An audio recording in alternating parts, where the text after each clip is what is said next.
कोल्हापूरमध्ये सुद्धा शिक्षक रस्त्यावर उतरलेले आहेत। अधिक माहितीसाठी आपण जाणार आहोत आमचे प्रतिनिधी प्रताप नाईक यांच्याकडे। प्रताप, कोल्हापूरमध्ये सुद्धा शिक्षक आक्रमक झालेत, रस्त्यावर उतरलेत।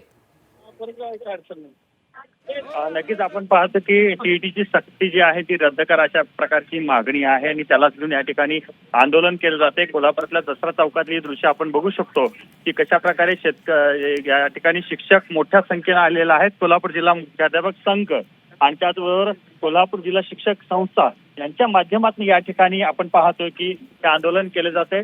शिक्षक आहेत आपण आपल्यासोबत, आपण त्यांच्याशी बोलण्याचा प्रयत्न करूयात आणि त्यांची भूमिका काय आहे हे मला सांगा की या ठिकाणी तुम्ही आंदोलनाला आलेला भूमिका काय आहे, म्हणणं काय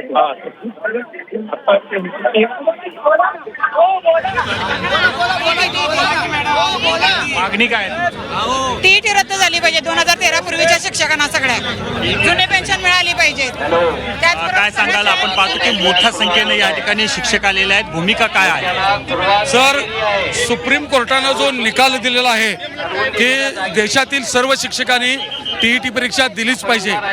सर, खरं तर आम्ही ज्यावेळी नोकरीत लागलो त्यावेळी शासनानं नेमून दिलेला DED BED अभ्यासक्रम पूर्ण करून नोकरीत लागलेलो आहे आणि मग 15, 20, 35, 30 वर्ष नोकरी झाली, आत्ता आम्हाला टीईटी सक्ती का?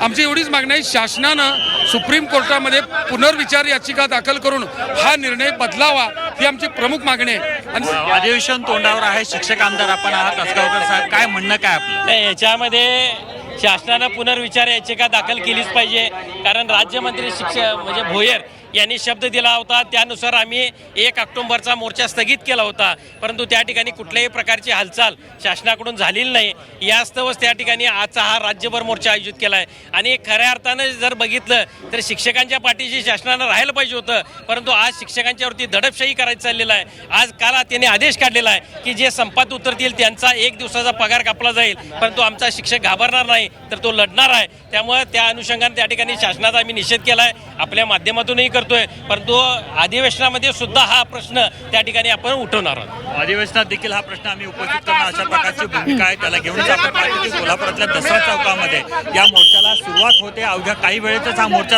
या ठिकाणी निघेल, पण मोठ्या संख्येने आपण पाहतो की शिक्षक या ठिकाणी रस्त्यावर उतरला आहे। अगदी प्रताप, त्यामुळे शिक्षक आक्रमक झालेले आहेत। शिक्षकांच्या या आंदोलनाची दखल घेतली जाते का हे पाहणं सुद्धा महत्त्वाचं ठरणार आहे आणि जर दखल घेतली गेली नाही तर पुढच्या काळामध्ये शिक्षक आणि शिक्षकेतर कर्मचारी काय पावलं उचलतात हेही पाहणं महत्त्वाचं असेल। तुर्तास धन्यवाद प्रताप आणि कृष्णा दिलेल्या सविस्तर माहितीसाठी।